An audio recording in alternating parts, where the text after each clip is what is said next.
সাবেক আইজিপি বেনজির আহমেদকে গ্রেপ্তার বিষয়ে আরও খবর জানাতে আমাদের সঙ্গে যুক্ত হচ্ছেন সহকর্মী বদরুল আলম শাওন।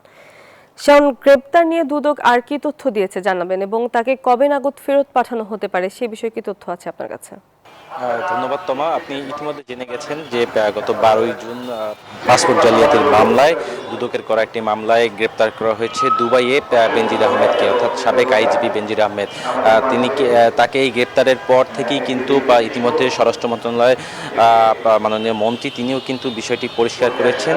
এখানে কিছুক্ষণ আগেই কথা বলেছেন, আমি এই মুহূর্তে দুদক কার্যালয়ে অবস্থান করছি, কিছুক্ষণ আগে এখানে কথা বলেছেন সংস্থাটির জনসংযোগ কর্মকর্তা আক্তারুল ইসলাম। তিনি বলেছেন যে বেনজির আহমেদের বিরুদ্ধে 2024 সালের 14ই অক্টোবর মোট একটি মামলা করা হয়েছিল পাসপোর্ট জালিয়াতির। অর্থাৎ তিনি যখন পুলিশের ডিআইজি হিসেবে কর্মরত ছিলেন 2010 সালে, সেই সময় থেকে 2020 সাল পর্যন্ত এই দীর্ঘ 10 বছর তিনি সরকারি কর্মচারীর তথ্য গোপন করে বেসরকারি চাকরিজীবী হিসেবে একটি সাধারণ পাসপোর্ট নিয়েছেন, এবং সেই সাধারণ পাসপোর্টটি ব্যবহার করে তিনি একাধিক জায়গায় ভ্রমণ করেছেন, যে বিষয়ে আসলে সরকারকে কোনোভাবে অবহিত করা হয়নি। এই বিষয়টি জানাজানি হওয়ার পরে তার বিরুদ্ধে দুর্নীতি দমন কমিশন মামলা করে। তিনি সহ মোট 5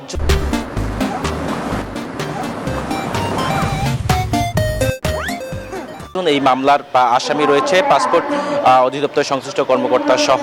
সেই মামলার পরপরই কিন্তু তার বিরুদ্ধে অবৈধ সম্পদ অর্জনের অভিযোগে এবং ব্যাংক জালিয়াতি, ঋণ জালিয়াতির অভিযোগে আরও 5টি মামলা দায়ের করা হয়।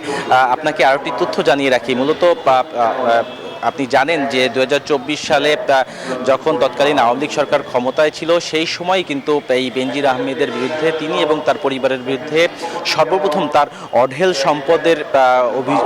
সম্পদের তথ্য প্রচার করেছিল নিউজ 24 এবং সেই সময় দৈনিক কালের কণ্ঠ পত্রিকা। এই সংবাদ প্রচার হওয়ার পরপরই কিন্তু দেশ জুড়ে বেশ আলোড়ন তৈরি হয়, আলোচনা তৈরি হয়। তার পরপরই বেনজির আহমেদ তার পরিবার নিয়ে অতি গোপনে দেশ ত্যাগ করেন এবং পালিয়ে যান। পরবর্তীতে তিনি বিভিন্ন দেশে অবস্থান করছিলেন। এর পরপরই দুদক কিন্তু তার বিরুদ্ধে এই মামলাগুলো করেছিল। সেই মামলার পরিপ্রেক্ষিতে পরবর্তীতে ফ্যাসিবাদের দায়ে আওয়ামী লীগ সরকারের পতন হলে অন্তর্বর্তী সরকার যখন ক্ষমতায় আসে, তখন কিন্তু তার বিরুদ্ধে 2টি পৃথক ইন্টারপোলের মাধ্যমে রেড নোটিশ জারি করা হয়। সেই 2টি রেড নোটিশের কিন্তু একটি হচ্ছে পাসপোর্ট জালিয়াতি এবং অন্যটি ছিল অবৈধ সম্পদ অর্জনের যে মামলা। সেই ইন্টারপোলের সেই মামলার সেই নোটিশ জারির প্রেক্ষিতেই দুবাইতে তাকে গ্রেপ্তার করা হয়। আগামী যে আইনি প্রক্রিয়া রয়েছে, সেই প্রক্রিয়ার মাধ্যমে যদি বলা যায় আগামী 30 দিনের মধ্যে তাকে দেশে ফিরিয়ে আনা হবে। সেক্ষেত্রে দুদক বলছে সরকারের সাথে সমন্বয় করেই তারা আসলে তাকে যত দ্রুত দেশে ফিরিয়ে আনা যায় সেটি তারা করবে। তো এই ছিল এখন পর্যন্ত আমার কাছে সর্বশেষ সংবাদ। শাওন, ধন্যবাদ আপনাকে।